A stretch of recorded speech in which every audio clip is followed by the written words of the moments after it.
Hello, everyone, and thanks for joining us. We're delighted to see our star guest, John Curtice, is with us uh, as well. So thanks for bearing with us, everyone, while we were sorting those technical issues out.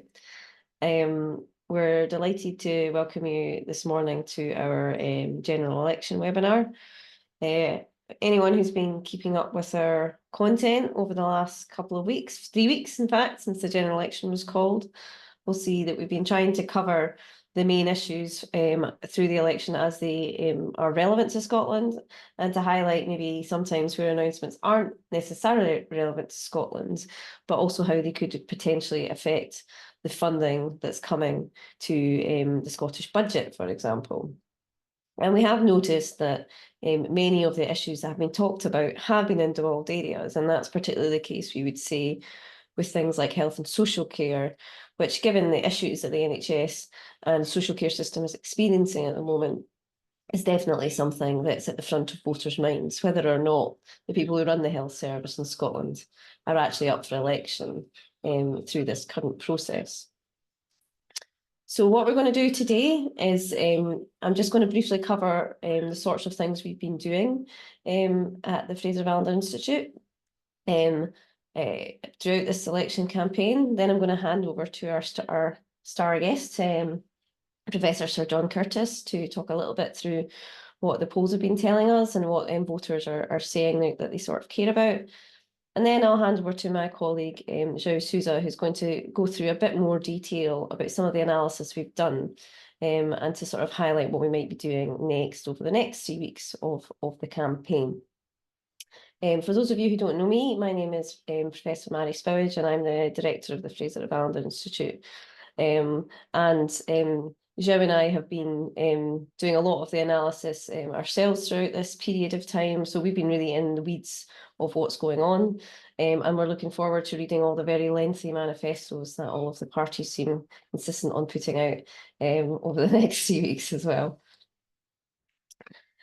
So just to kick off quickly with what we've been up to before we get on to what you're all really wanting to hear from, and that's John Curtice. We've been very kindly funded by the Nuffield Foundation through some of this work, so thank you to them. The views that we're expressing through all of this are our own, no, and not Nuffield's, just to be clear. But what we really want to do to cover this election campaign is to ensure that we all of us understand what the implications of different announcements are actually for Scotland, and to continually encourage people to be very clear about when things are relevant for the devolved nations and when they're not, and in what ways. And I do think we've seen a bit of a step change in some of the manifestos, where things are quite explicitly acknowledged when they're only for England or England and Wales, and that they may have a consequential for different devolved budgets as well. So this is what we've been trying to do throughout the campaign. So what we've done is we've published a series of topical briefs, and João will go into a little bit more detail about those in a wee while. And we've also recorded a regular series of podcasts throughout the campaign to try and analyse issues as they happen, because not a day goes by that isn't a new policy announcement. It certainly feels like that at the moment. So we've been trying to keep up with that in quite an agile way to make sure that we're covering all of the issues. As well as these topical briefs, we're going to do a series of manifesto analysis, topical analysis after all of the manifestos come out. So we're expecting all of them by the end of next week, hopefully. So the week after that, we'll be starting to put out our topical briefs. And we'll do a final election event a couple of days before the election. So we'll present our kind of analysis of the manifestos in detail. And so you can come along and ask us more questions about our analysis, and what our views are on what the different parties are offering in different topical areas. So this is an example of our output, where we've been trying to reach out in an accessible way to the public and policymakers, so that people really understand whether things are devolved or reserved. So feel free to share these sorts of products that we're producing, and all of these slides as well will be available on our website after the webinar, along with a recording of the webinar as well. So the reason that we're here and we're doing this with you today is so that you can ask us questions and, of course, ask Professor Sir John Curtice questions, which I'm sure you'll have many. You'll be able to ask questions through the Q&A function. So please get your questions coming in as John is talking, and then we'll have as much time as possible at the end for questions for John. So after John's presented his thoughts, Je will do a little bit more on what we've been up to, particularly in the areas of tax and health and social care, before we then spend most of the time taking questions from you guys. So I'll hand over now to John to give us his thoughts on the election campaign so far. Thank you very much. I'm just going to try and do a share screen, which will be a little slightly chunkier than I like, but I should manage to get there in a minute. Right. Okay. So I've been asked to talk about three things, some connection between them, but also to some degree disparate. So I'm going to start, first of all, looking at the GB-wide polls, because in a sense you can only really understand at least some of the implications for Scotland of what might happen on the 4th of July by looking at the GB-wide picture, and I'll particularly emphasise one aspect of that in a moment. I'll then focus in on Scotland, and perhaps in particular focusing on why is this seemingly a rather difficult election for the Scottish National Party north of the border, and a rather better one for Labour. And then towards the end, I'll talk a little bit about some research that you may have heard about that came out on Wednesday from British Social Attitudes, which is to some degree at least now entered the zeitgeist of the general election campaign more broadly. So with that introduction, first of all, it's worth understanding why we are where we are so far as the polls across the UK is concerned, and what's the backdrop to this election. So this is a monthly average of the opinion polls ever since January 2020, i.e. since the last general election. And it's perhaps now very, very difficult to remember, but for the first 2 years of this parliament, all the way through to virtually the end of 2021, the Conservatives were never, ever behind Labour in the opinion polls. It got to even Stevens towards the end of 2020, but then the UK was slightly quicker off the mark in beginning to get a COVID-19 vaccine out. That was sold brilliantly as a PR campaign by the government. And the Conservative lead was restored. And it was there all the way through to December 2021. What happened in December 2021? Well, we got the first stories about Partygate and how the interpretation of the COVID-19 lockdown regulations in 10 Downing Street had proven to be somewhat more liberal than those anywhere else. And of course, also arguments about how honest the Prime Minister was being about all of this. Anyway, the Conservatives lost 6 points in 6 weeks, and the Labour Party was ahead for the first time. Now, this was a development that was potentially highly advantageous to the SNP. There were disadvantages, and I will come to those, but there was one potential crucial advantage, which was that we were now looking at the prospect, if the polls were to remain as they were in the post-Partygate environment, we were looking at the pretty high likelihood of a hung parliament. And it's certainly my view that despite all the arguments that were going on in the SNP about, should we fight the next election on the basis that it's a referendum on the Constitution? They didn't need to say that. Voting behaviour in Scotland was already, as of 2021, largely voting on the basis of the constitutional question. Politics in Northern Ireland have become much more like politics in Northern Ireland than that south of the border. And the point about a hung parliament is that while, yes, it would see a minority Labour administration elected initially, at some point during the lifetime of that parliament, unless Labour could engineer another election fairly quickly in which they got an overall majority, they may well find themselves being faced with a vote of no confidence in which they will be reliant on either the Liberal Democrats and or the SNP to be able to avoid a visit with the electorate at a time when they're behind in the opinion polls. And that's the point when the SNP might have the necessary leverage to get a referendum. And that's, for me, has always been the realpolitik of where the next referendum was going to come from, at least in the short term. However, unfortunately for the SNP, along came Liz Truss. And her fiscal event knocked another 6 points off the Conservatives in about 6 weeks. Labour at one point up to 50%.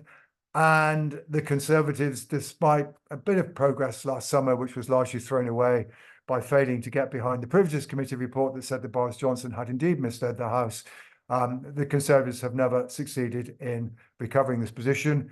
It's that event which has opened up the prospect of a majority Labour government, and therefore the prospect that we will have another government that can say, well, I'm terribly sorry, we're not going to have another referendum. So I think there is now probably one thing that we can say that Liz Truss's brief tenure in office achieved, and that was, at least so far as the immediate future is concerned, was to guarantee the future of the union. There is at least something that happened that she would regard as success in the 40-odd years of her tenure in 10 Downing Street. Now, since then, of course, we're getting more polls in this election than before. We're getting about 14, 15 polls a week at British level. We had about 4 in the last 24 hours, including one, of course, which you may have heard about, which put Reform 1 point ahead of the Conservatives. This is looking at the average of the polls. And actually, the story of what's been going on is a little bit more complicated. Certainly, the most important development is the rise of Reform. They started off at 11 points. Their vote was not squeezed. Then Nigel Farage came on, and he certainly added 3 or 4 points. The average of the polls, as I speak this morning, of those polls that were done from Monday onwards, it's at 16. I think that's probably slightly too high. 15 is probably closer to the mark, but in a sense, that's academic. This is a real problem for the Conservatives, because as I will show you in a moment, virtually, no, I'm not sure I'm going to, but virtually all the people who are switching to Reform are 2019 Conservative voters. We also know from what happened in the local elections down south at the beginning of last month that they would not, if Reform were not on the ballot paper, they wouldn't be voting Labour instead. And any chance the Conservatives ever had when they they started going on the 22nd of May, that they might be able to narrow the lead on narrow Labour's lead, was predicated on them being able to win back those Reform voters.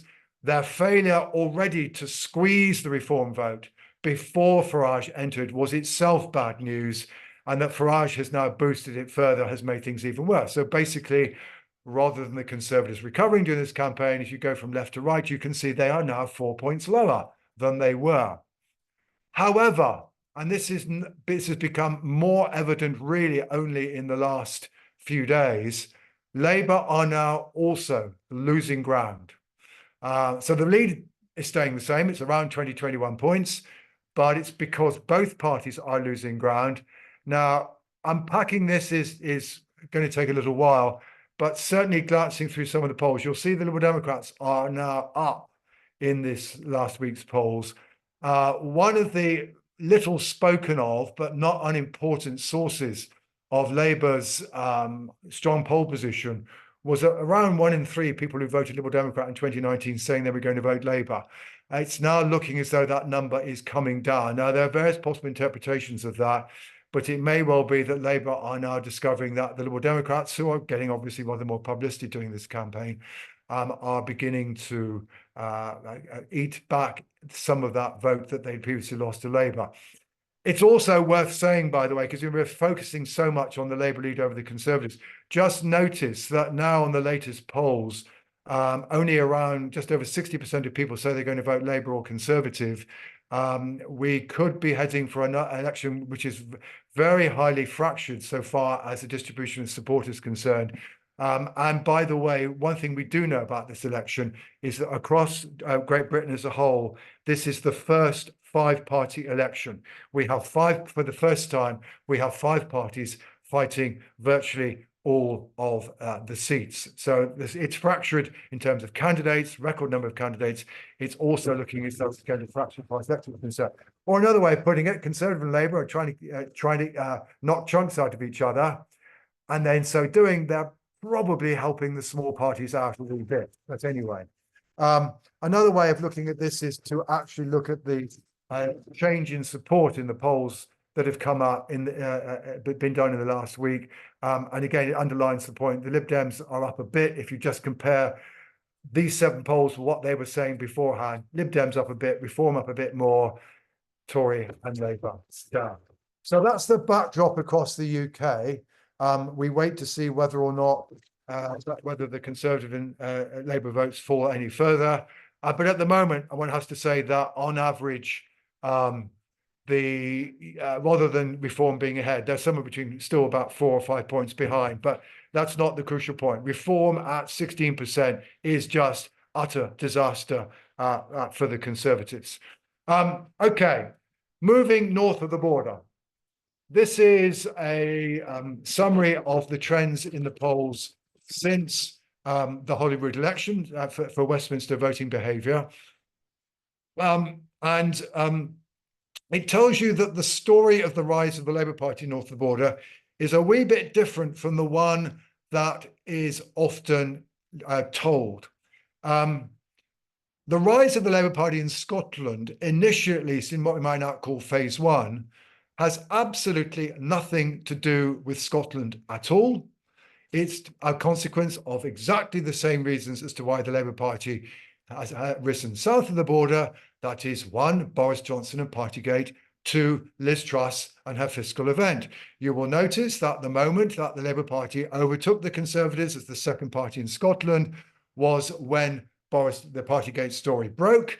You will also see that the Labour Party had already got themselves to 30% north of the border, even before the SNP hit any trouble at all. That, of course, meant the Labour Party were now beginning to threaten some of the more marginal SNP seats, but equally, we anticipated, given how much the Tories were down, that the SNP, for every seat they might lose to Labour, they might just pick up one from the Conservatives.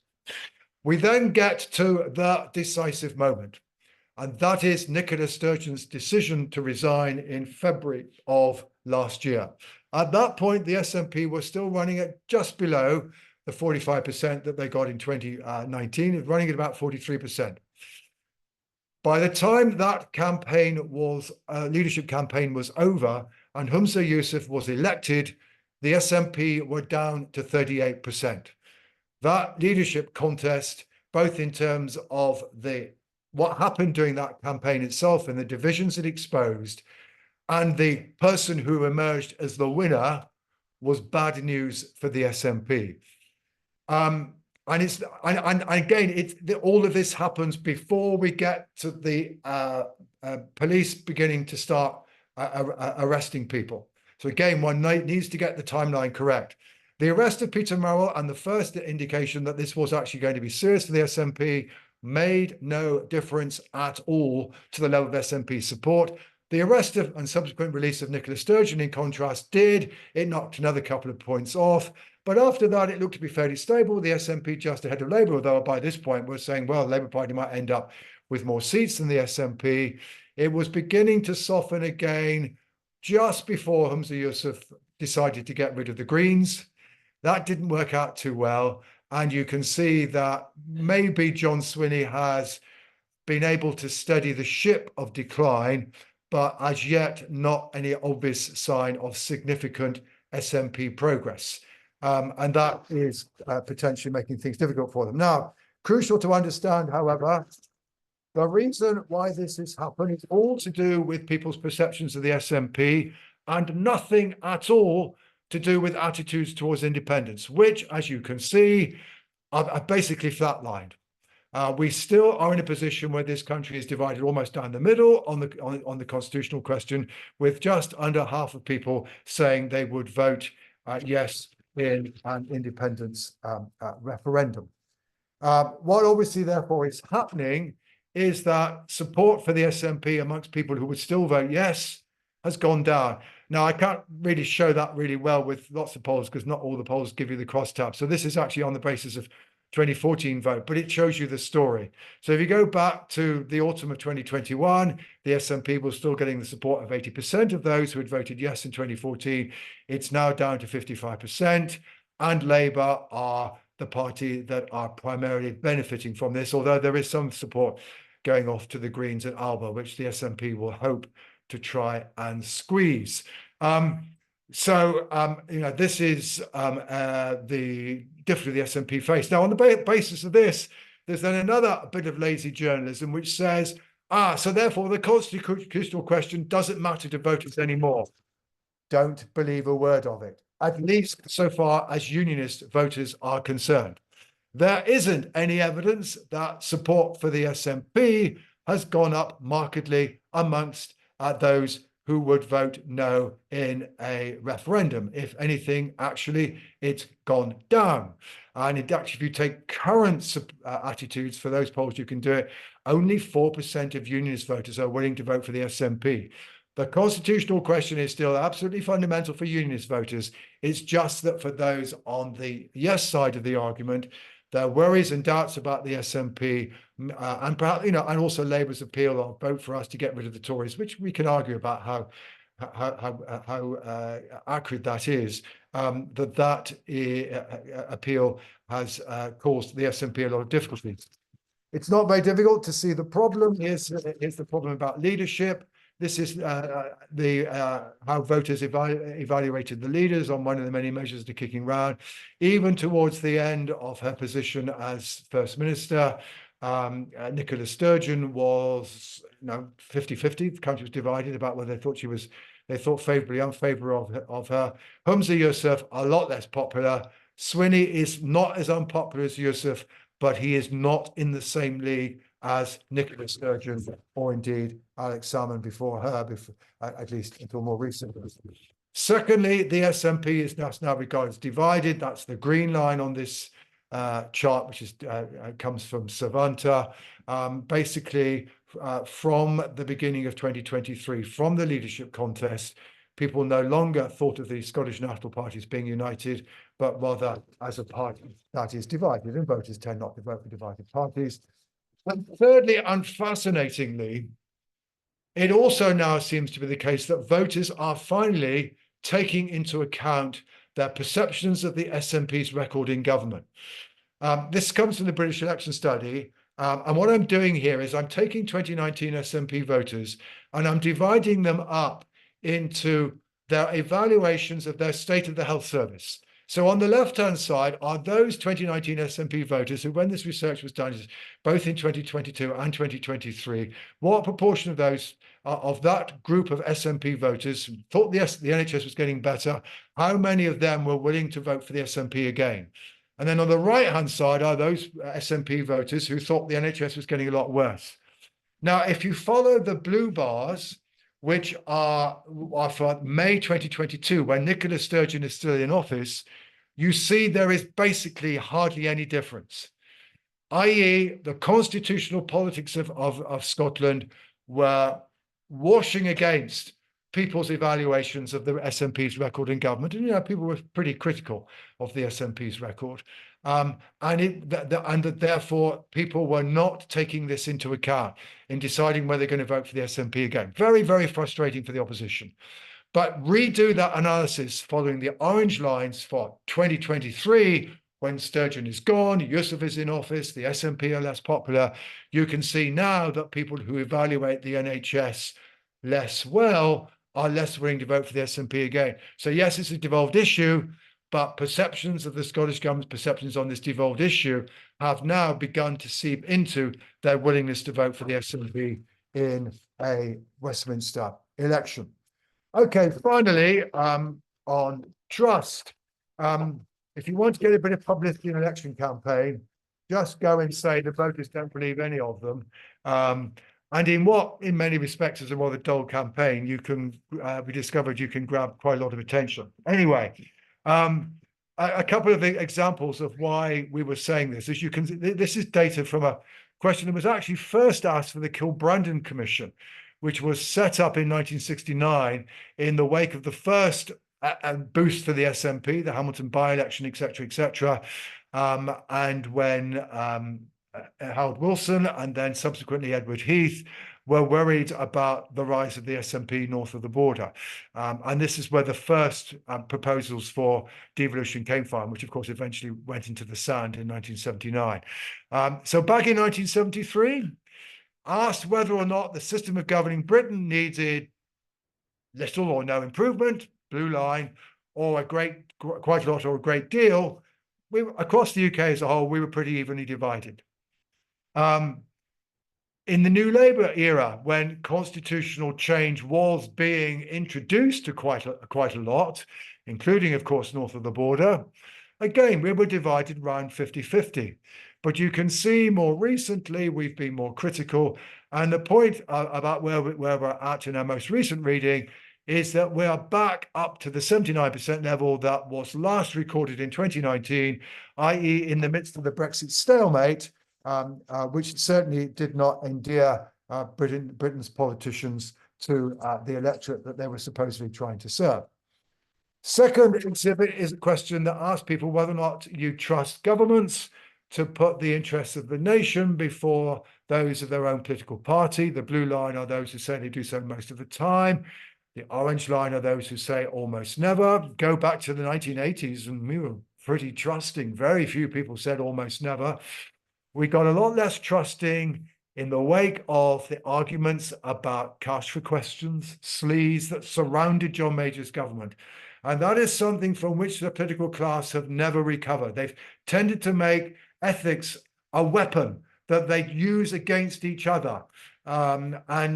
Collectively, this isn't necessarily rational for the politicians. You can see that by the time we get to 2009, we're pretty lacking in trust. Well, this is the MP's expenses scandal. Now it recovers from that.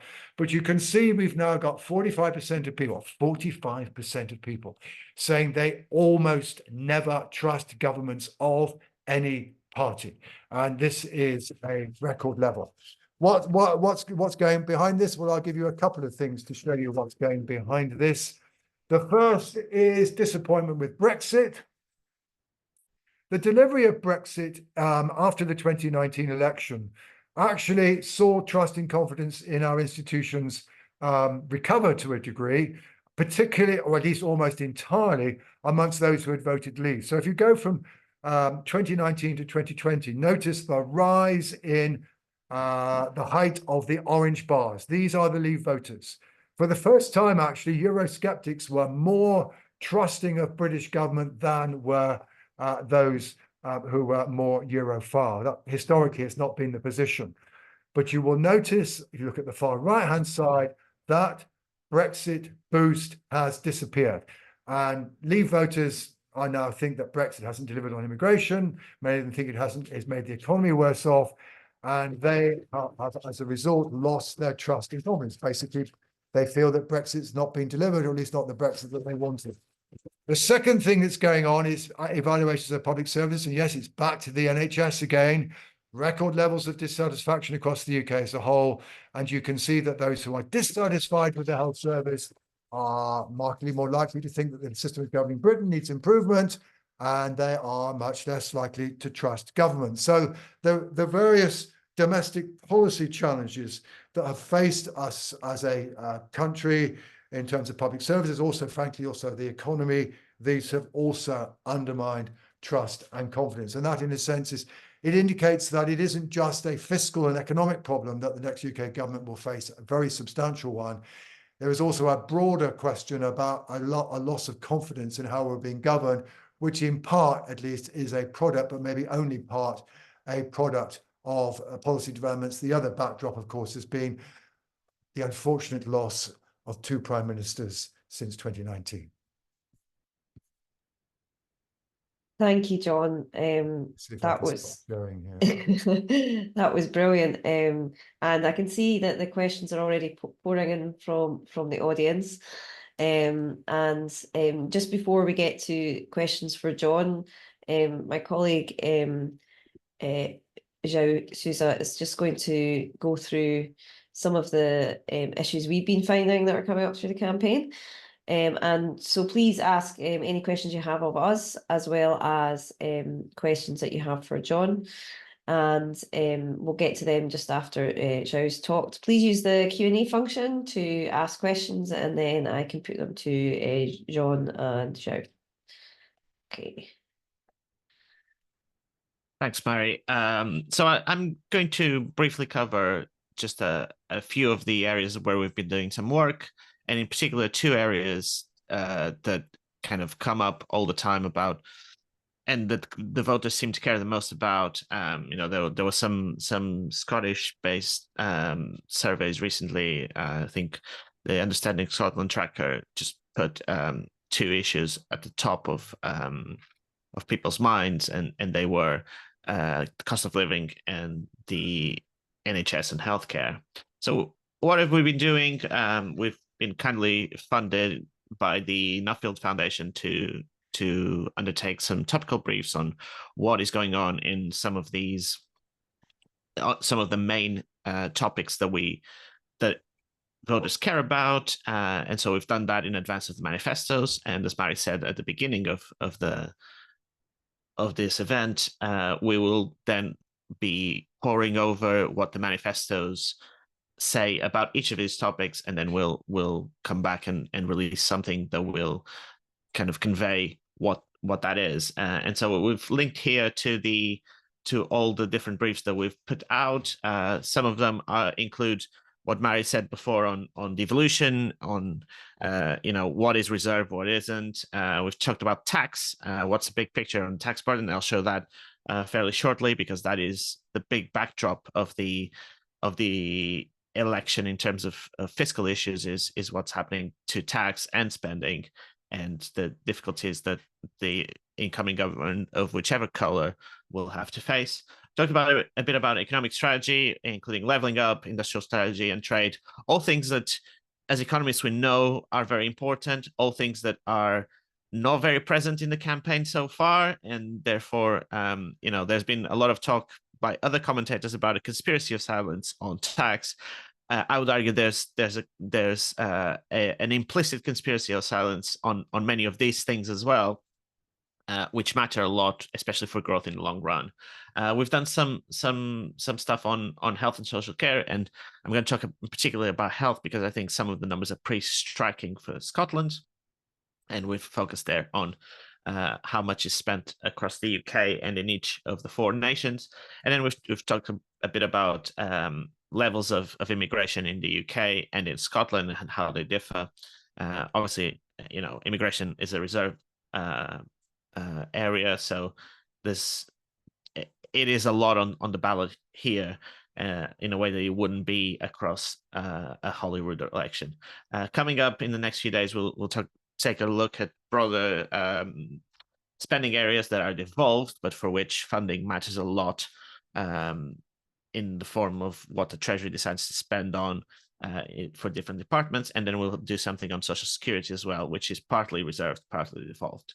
So if we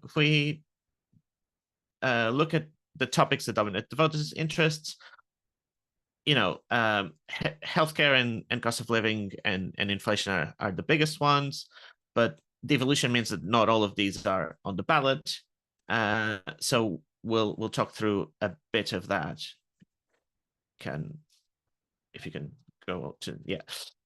So taking the cost of living first, there's been some good news, and when we heard the Prime Minister call the election, a lot of the narrative that he put forward was about how there was better news on economic data, which is true. Inflation has come down from where it was a couple of years ago. It was 12% at its peak. It's now just over 2%. But it's important to remember that inflation coming down does not mean prices coming down. Inflation is the rate at which prices go up, and therefore, if inflation is still in positive territory, then prices are still going up, just more slowly. And overall, there's no expectation that prices will come down. I mean, prices come up and down for some commodities and for some services at all the time, but the overall price level will keep going up just at the Bank of England tries to keep it growing at a 2% rate every year. But this means that we've had a big shock in terms of the level of prices. So prices have gone up by 20% since the summer of 2021. But wages on the latest data that we have only gone up by about 17.5%. So if you hear people saying, that they don't feel better off despite of all the improving economic news, it's because they aren't better off. Real wages, which is wages minus the increase in prices, have actually gone down over the last few years. Now, there's some news that some better data that wages are catching up and they will recover from this, but it has taken time and it will continue to take some time, and that is why there is such a disconnect between what the indicators the economists often look at say, and we might think that we're quite optimistic about things improving in future. That doesn't mean that things are a whole lot better now. And the other thing that's happened is that there's an argument that there was some increases to tax to try and bring debt onto a falling path in the future after the pandemic. But really, the main thing that's happening in the 2020s is the start of the impact of the aging population on the public finances really being seen. And so we've continued to see spending on health going up significantly to pay for this, but also spending on state pension going up quite a bit. And to pay for that, the tax rate or the tax as a share of GDP has continued to go up, and this has been done, not always in very transparent ways, by freezing thresholds rather than increasing tax rates. But ultimately, you can see that the latest OBR forecast there has taxes going up to what is pretty much the highest level that they have been in UK history, and even then we're only barely hitting the fiscal rules that we have and that the opposition have mostly signed up to. On health, there are some big challenges coming down the track. So waiting lists continue to be very high. A&E waiting times are not doing great either. It's very difficult to compare across nations because there's differences in definitions. And, if you just look naively, there's a lot of political football about people saying, oh, it's better here, it's worse there. But it's not great anywhere in the UK, essentially, is the main picture. But in Scotland in particular, if we look at how much has been spent over the past 20 years or so, and if we could go to the next slide, Mary. This is a chart that we did on the basis of functional spending. So this is actual spending on health rather than health portfolios, which I can spend a lot of time talking about, but will probably bore people quite a lot in terms of the machinery of the Scottish government. But ultimately, Scotland used to have, on a per person basis, significantly higher spending than the UK average, about 20% about 20 years ago. And funding for the health service is mostly in England tends to be then the driver of the level of spending in the devolved nations, because most of them say that they spend the consequentials from health on health. But in Scotland, it doesn't quite appear to have been the case that way. So even though they might have been spending the health portfolio, they haven't necessarily gone specifically on health. And that means that Scottish spending per person is now just below the UK average, and very similar to that of England, whereas Wales and Northern Ireland have grown at the same rate as England, and because they were already higher, now they continue to be higher. So that's an interesting finding that we had, and that you can find more about in our topical brief. But I won't dwell too much more on this, and so I will hand it over back to Mary to share the questions. Thanks, Shaun. We wanted to highlight particularly the finding in our health and social care brief because we thought it was so interesting, the spending trends, which now suggests we spend less per person, particularly when you look at adjusting it for age on health in Scotland, because that might not be something that people necessarily would have expected to come out of the data. There are really interesting trends there. And similarly in social care, there's some interesting trends that we found. And we're continuing to look at this for other devolved areas over the next few days to publish more information. So thank you so much, everyone, for all of your questions. There are lots of questions, many for John to get his teeth into. So there's a few questions, John, about the translation of kind of polling into seats. Yeah. We've seen a lot of polls, so-called MRP polls, if you can explain that for people, which have individual constituency predictions, which give us the seat counts. And obviously you've mentioned the polls this week that have shown Reform overtake Conservatives, but that's not likely to translate into seats in the same way. So what can we say about how the polls tell us about, you know, what we might see in terms of the number of MPs that end up going to Parliament after the 4th of July? Yeah, okay, you're right. The electoral geography of this election is certainly one of the big unknowns, but could also end up being one of the big stories on the 5th of July.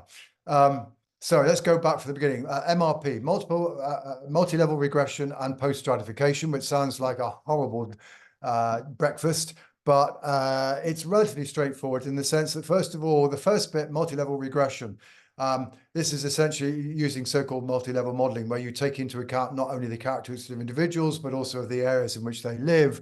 But essentially what they are doing is saying, well, okay, if you are a male aged 65 to 75 with a degree living in the north of England, we can work out the probability, if we do a really, really big poll, the probability that that demographic group will vote for each of the various parties. And then the post-stratification bit is, well, we can use census and other data to tell us how many men aged 65 to 75 with a degree live in constituencies in the north of England. And you can do that for all the demographic groups in a constituency. So for each group, you've got a probability that they will vote for each of the parties. You know how many of them there are of each type in each constituency. So then it's a little bit of arithmetic to multiply the size of the group by their probability of voting for each party. And lo and behold, you end up with a prediction for the outcome for each party in each constituency. This is the essential basis upon which it operates. Now, of course, what has been true is that the MRP polls that have been published so far, which, by the way, were all done before the rise of Reform post-Farage. I'll explain why that matters in a moment.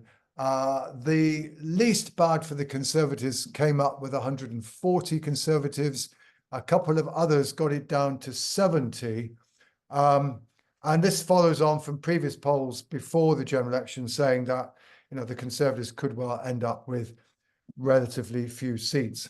Now, this might seem particularly surprising because if you know anything about your British psephology, one of the things that we were all saying after the last general election, well, given the electoral geography of 2019, the Labour Party might need as much as nearly a 14-point lead over the Conservatives just to get a majority of one.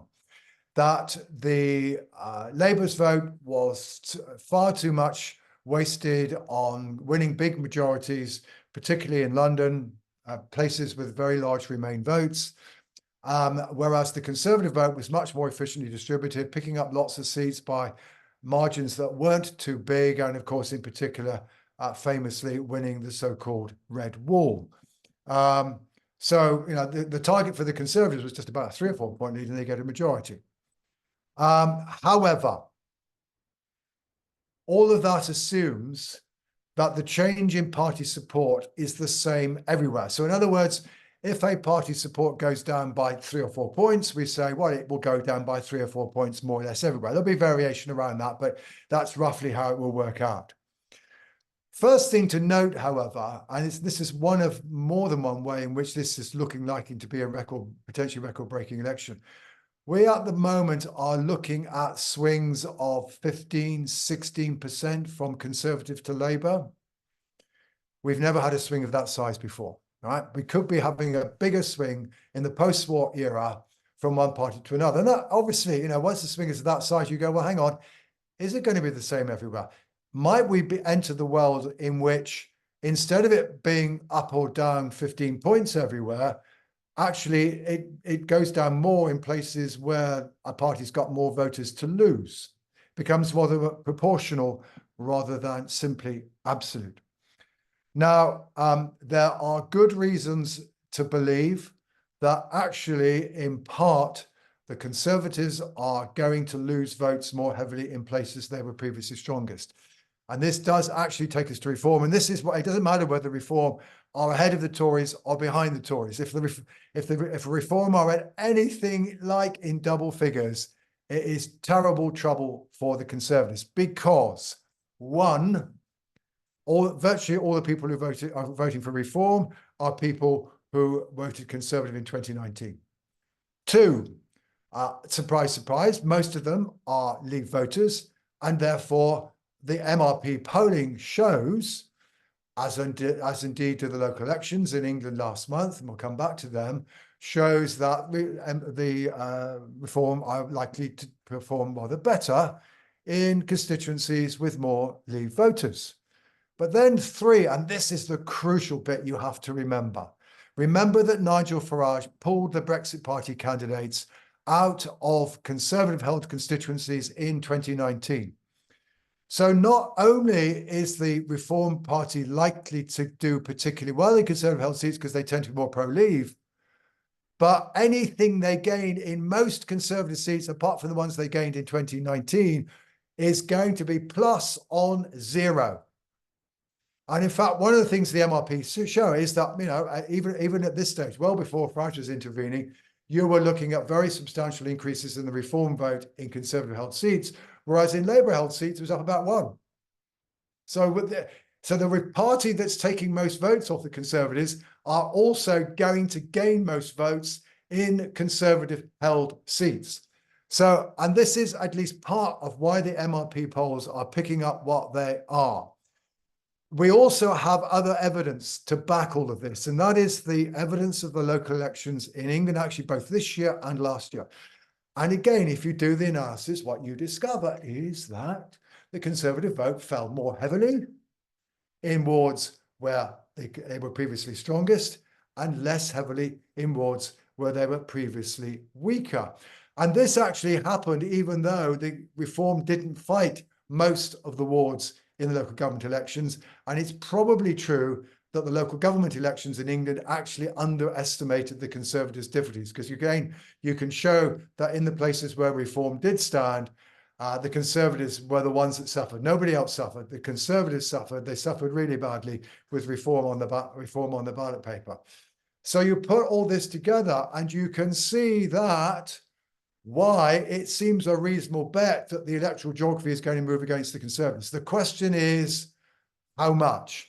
And then we get into, there are then debates within the guys who do MRP stuff, and I don't, but about whether or not the method they're using is at risk of overestimating the degree to which it's proportional, and therefore maybe they're at risk of exaggerating it. And that's where the debate going on.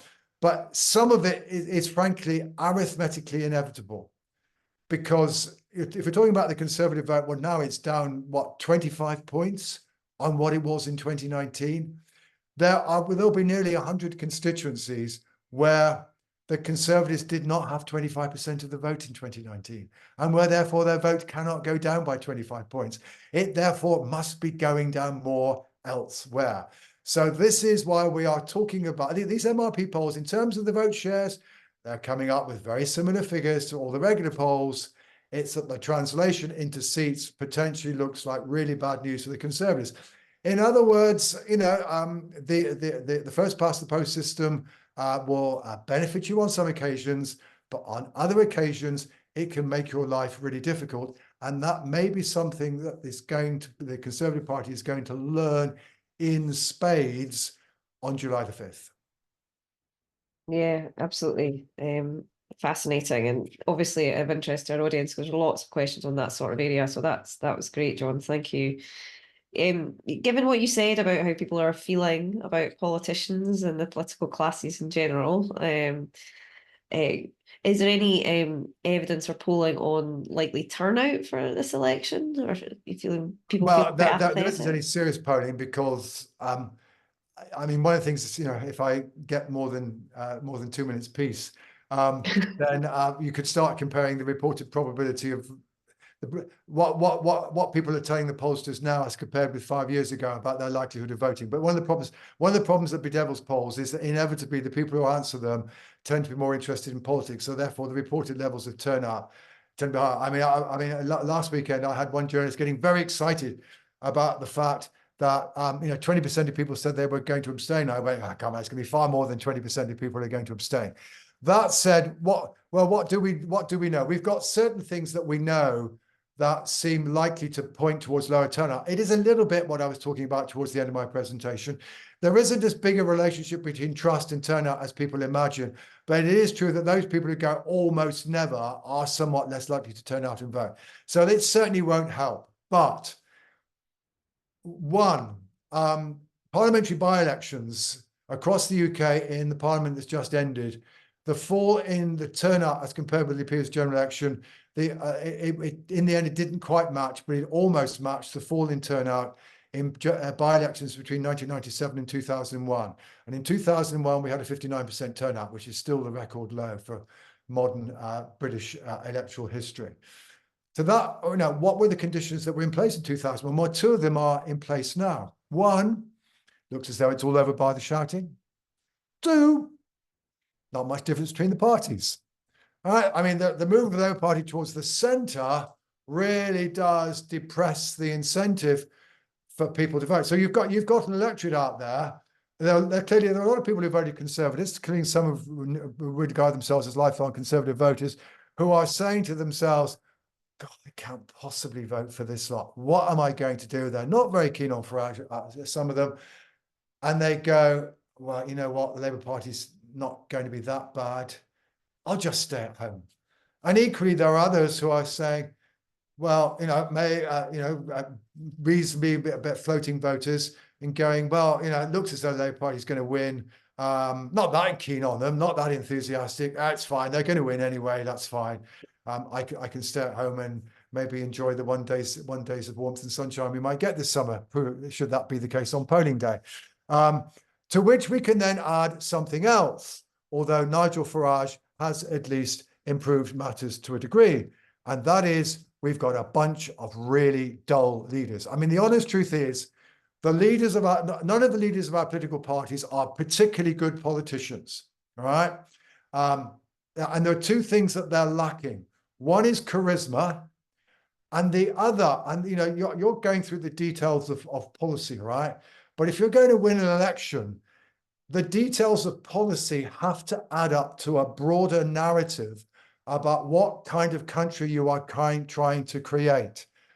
But neither Rishi Sunak, nor Keir Starmer, or indeed Ed Davey, and although John Swinney has many admirable qualities, this also isn't necessarily his gig. None of them have so far come up with the broad synoptic message that joins the dots together. So we've had all of these Conservative initiatives. But what do they all meant to add up to? We don't know. The Labour Party, of course, it's come up with virtually nothing.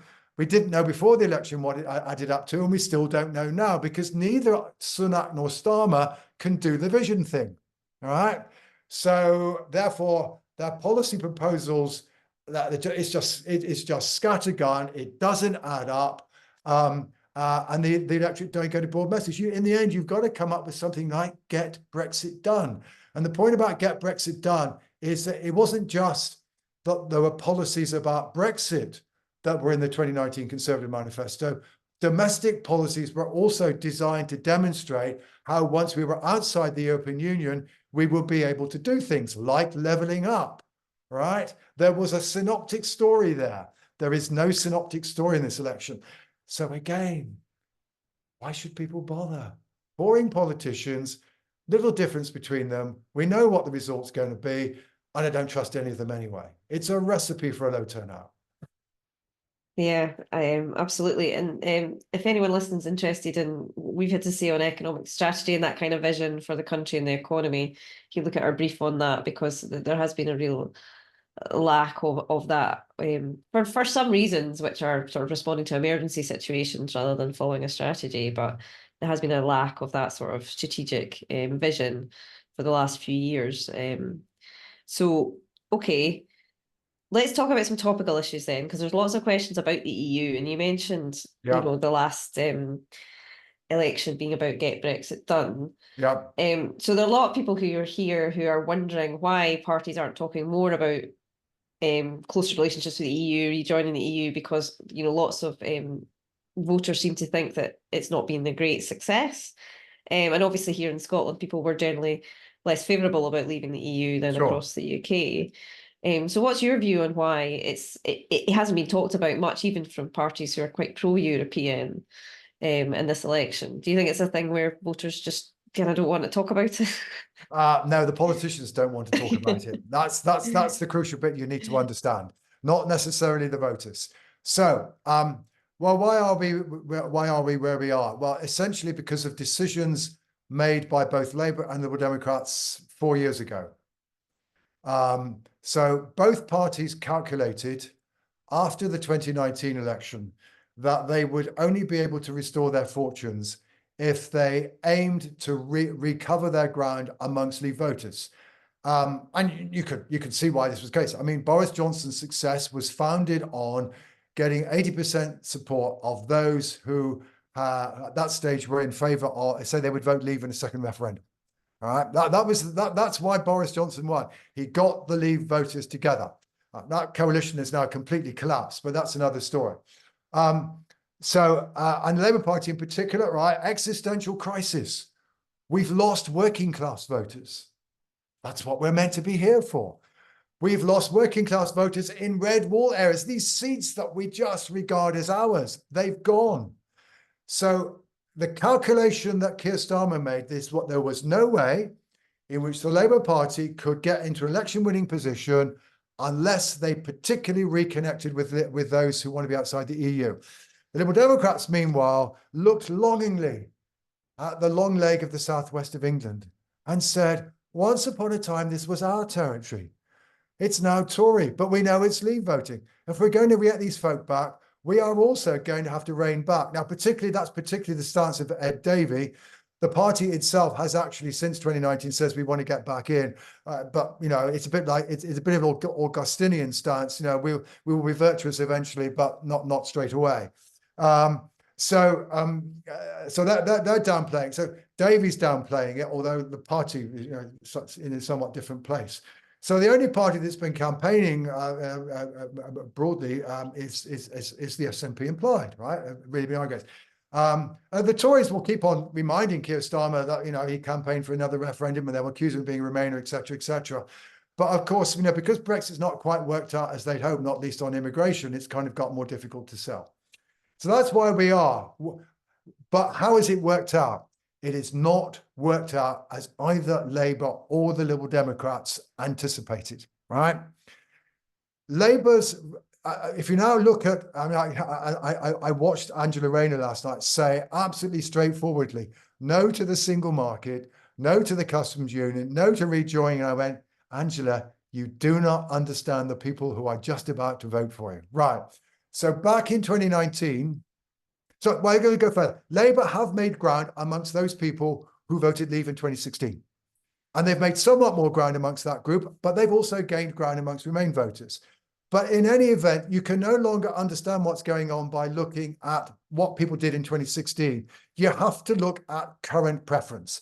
And once you look at current preference, you discover that the rise in Labour support amongst those who would currently stay out, and compare that with the position in 2019, it's up just a little bit more than it is amongst those who would vote to rejoin. All right.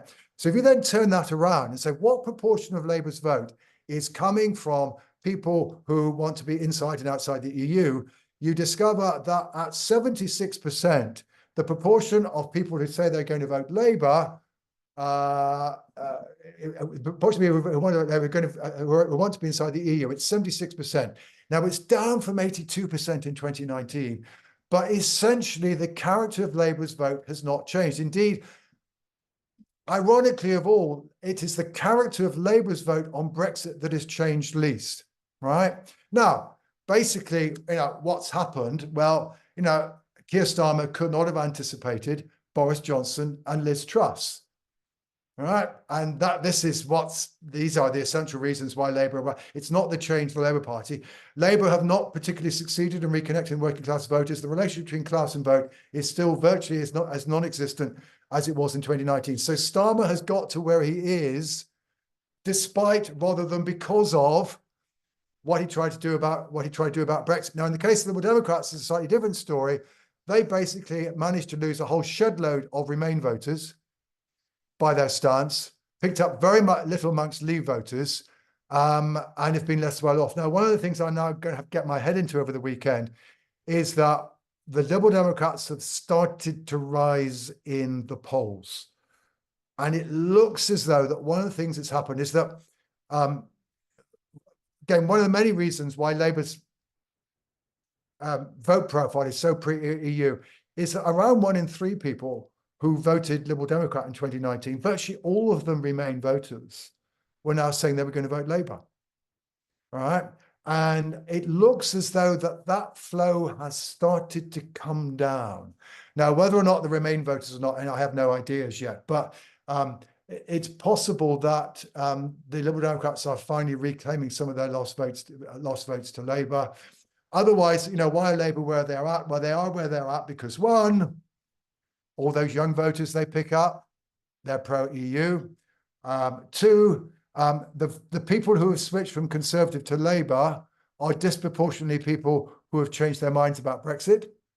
And three, the people who voted Labour in 2019 are now less pro-Brexit than they were back in 2019 because they've changed their minds like the general public. So it's almost as though every time Keir Starmer drinks from the well of Leave voters and manages to haul themselves up, you discover that the Remain well is so overflowing that they are flowing into the Labour camp despite Labour's endeavours. And there are all these sources of flow, which basically means that almost for every one person they've picked up who are a Brexiteer, they've just picked up another one who is a Remainer, and they've basically ended up where they were. So it's a strategy that in the end wasn't needed and certainly hasn't worked.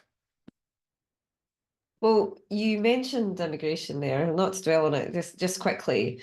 Yeah. We've got a question about whether attitudes to immigration in Scotland are different to those in England. Is there much evidence for that? But there is that was it called Migration Policy Scotland had done some work on this. We've done some work on Scottish social attitudes, and we will do some more after the election. But broadly speaking, attitudes towards immigration in Scotland are a bit more liberal, but they're not that much more liberal. But the crucial difference, but basically what you discover, at least the last time we did it, is that yes, SNP voters tend to be, I mean, not as liberal as the party would like to pretend, but they're reasonably liberal. But unionists, the voters who support the unionist parties in Scotland tend to be less pro-immigration than their counterparts south of the border.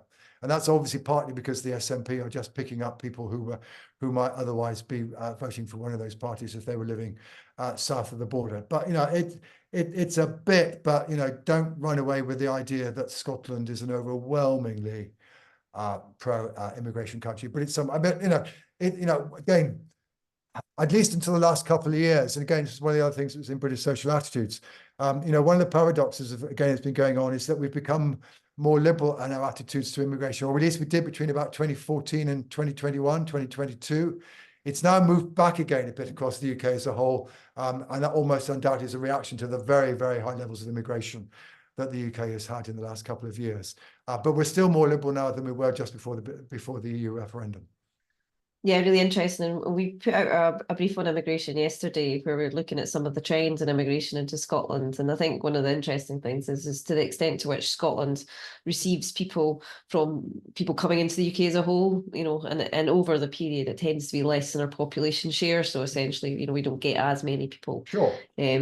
which is just quite interesting, you know, They're which is off to London. I mean, indeed. London places attracting them. Yeah. So, you know, it's partly just due to the numbers, I think, as well. Yeah. I'm conscious of time, and John, you've been very generous with your time. We've also had we've had a couple of questions in about the impacts of various announcements that parties have made on Scottish budgets and so on. So just to reassure people who are listening, we'll be doing something on all of that over the next couple of weeks. So you'll be seeing analysis of that, including the Labour's announcements on the Green Prosperity Plan. So we'll kind of come back to that. But just a bit of a fun one to finish off, maybe, John, given the Euros are starting tonight. So one question we've had for you specifically is how much will the fervour for Scotland in the Euros football affect Scottish voting behaviour? What do you think, John? This story grew in 1970 when Howard Wilson called a snap election off the back of some suddenly favourable opinion polls, which otherwise he'd had a pretty torrid time.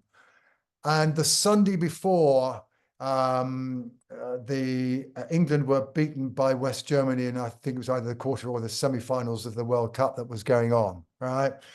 And then Howard Wilson, somewhat surprisingly, because the polls were wrong, lost the 1970 election 5 days later.